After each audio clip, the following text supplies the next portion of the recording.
நாம் தமிழர் கட்சியின் சார்பாக தாம்பரம் தொகுதியில் போட்டியிடும் தமிழ்ச்செல்வியை ஆதரித்து சீமான் பரப்புரையில் ஈடுபட்டார். அந்த காட்சிகளை பார்க்கலாம். யாருன்னு எனக்கே தெரியாது.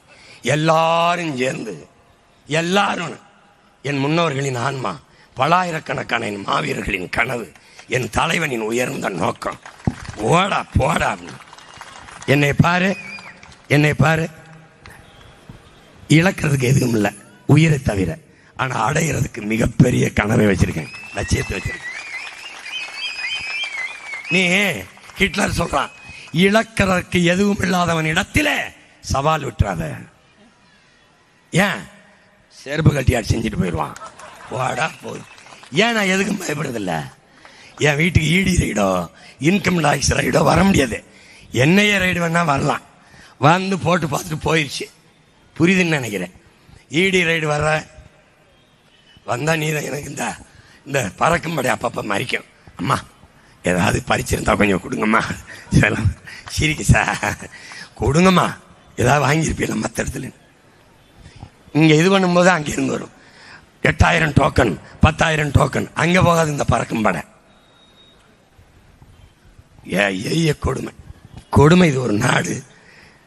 அப்போ சிறந்த நாடாக மாற்றி படைக்கணும்னு உன் பிள்ளைக்கு கனவு இருக்கு.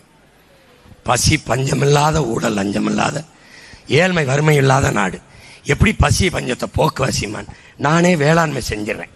கவர்மெண்ட்டை வேளாண்மையை தொழில் அரசு பணியாக்கி மாற்றிடுது. ஆடு மாடு வளர்த்துருது. மாடு இருந்து பால் இருந்துச்சுன்னா பசி இருக்காது. தமிழ்நாட்டில் ஒரு ஆண்டுக்கு பாலின் சந்தை மதிப்பு 3 லட்சம் கோடி வருது.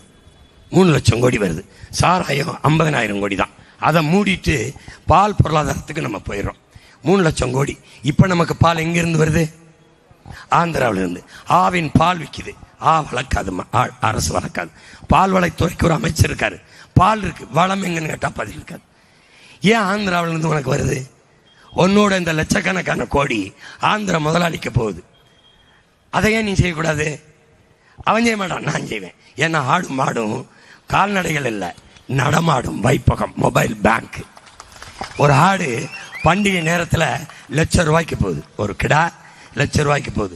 10 ஆடுனா 10 லட்ச ரூபா ஃபிக்ஸட் டெபாசிட், நிலையான வைப்பு தொகையில் இருக்குது. செல்வம்னு நீ புரிஞ்சுக்கணும். புரியுதா? உன்னை உளவியல் நோயாளி ஆக்கணும். படிக்காதவன் ஆடு மாடு மேய்க்கத்தான் லாய்க்கணும். உலகத்தில் பெரிய சந்தை பால் சந்தை தான். உலகத்தில் பெரிய வியாபாரத்தை பண்ணுறது இந்தியா மாட்டுக்கறி வியாபாரத்தில் தான். உலகத்தில் அதிக விலைக்கு போகிற பால் கழுதப்பால் தான். உனக்கு என்ன கழுத வளர்க்க கஷ்டமாக இருக்கா? இந்திய அரசு, ஐயா மோடியோட அரசு கழுத வளர்த்தா 50 லட்சம் மானியம் தரேங்குது. போய் பாரு, ஆமாவா இல்லையான்னு. கழுதப்பால் தான் 1 லிட்டரு 7,000 ரூபா. கழுதப்பாலில் தயாரிக்கிற பாலாடை கட்டி சீஸ் தான்